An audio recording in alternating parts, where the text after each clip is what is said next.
Mwaipopo, swala nyongeza.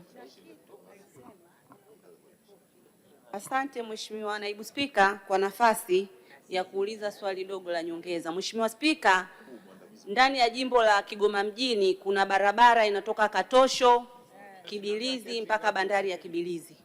Na barabara hii ni ya muhimu sana kwa uchumi wa Kigoma. Tuliomba kwamba barabara hii itoke kwenye Wizara ya TAMISEMI ihamishiwe Wizara ya Ujenzi. Je, mpaka sasa ni hatua gani imefikiwa kubadilisha barabara hii kutoka TAMISEMI kwenda ujenzi? Asante Mheshimiwa. Mheshimiwa Naibu Waziri. Asante Mheshimiwa Naibu Spika. Mheshimiwa Naibu Spika, ni kweli kwamba kuna taratibu za kupandisha barabara kutoka TARURA kuja TANROADS, ambapo lazima kikao cha mfuko wa barabara kikae, lakini pia RCC iweze kukaa na kupitisha hizo barabara na kuzileta wizarani.